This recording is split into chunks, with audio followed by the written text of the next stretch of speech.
All right. Hey, what sounds better to you? Got some frozen yogurt for sale, 80% fat free. Or I got some frozen yogurt for you, 20% fat. Tough choice, right? Tough choice. Or how about this? We got some ground beef for you, 95% fat free or 5% fat. Or here's one more for you. This is a really good one. Hey, doc, about this surgery, what are my chances of survival? Well, here's the good news. You got a 90% survival rate. The bad news, there's a 10% chance that you're going to die. So that's framing effect. And if you're interested in hearing more, my name is Mr. E. This is MysterE's Mysteries, and we are here to tell you all things about the mysteries behind psychology.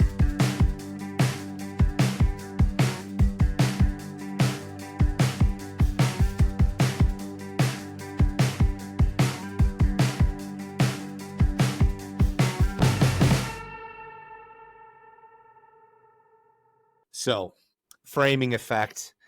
Yeah, this one is totally fascinating. We get nailed on this one all the time.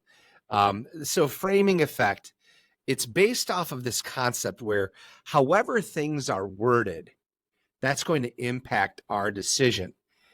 And it can be worded in the exact same way. Okay, with the exact same facts in a totally different way and can move us big time. My favorite psychologist, one of my top 3 favorite psychologists of all time, Daniel Kahneman, who recently passed away in the end of March, came up with a couple concepts that we're going to talk about today. The first one that I talked about is framing effect. And the framing effect is what marketing and advertisers do all the time. And what they do is they turn their product into what would be most desirable for us. So I gave the example of, 85, 90% fat free. It's not talking about 10 or 15% fat. And in fact, doctors, they'll do the same thing. When they're framing things, they will talk about a 90% survival rate, not a 10% chance that you're going to kick the bucket. I mean, they're not going to talk about that way to you. And it does really impact our decisions in the long run. And in fact, another great example of that is in the courtroom. And I first noticed this during the OJ trial. Some of you are old enough to remember the OJ trial. Some of you are not. But the OJ trial it was incredibly fascinating to me as a young psychology major and graduate. I was watching these, and the first thing I noticed is that the defense team kept calling him OJ or Juice, right? And I'm like, okay, wow, he's OJ, right? But then I listened to Marcia Clark and the prosecution. They never called him OJ.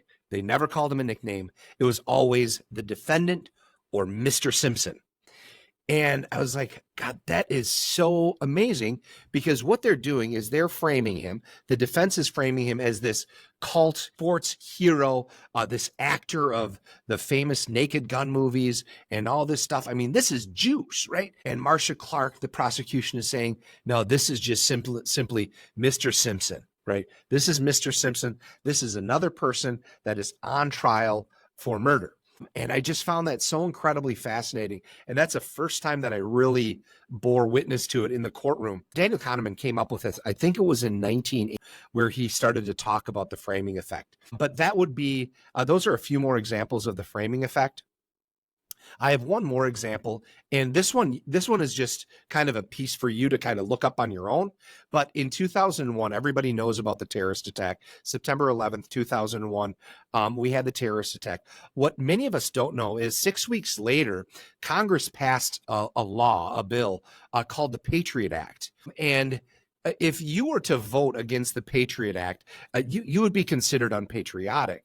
But all I want you to do is, I'm not going to, because I don't want you to know my political affiliation or anything like that. What I want you to do is just check out what the Patriot Act is all about, and what the government does with the Patriot Act. But it was framed in a way that it was really said that it was going to be used to fight terrorism, to catch terrorism before terrorism hit our soil or, someplace else in the world. And that's how it was framed. But just go ahead and check out the historical perspective on the Patriot Act. It's super interesting.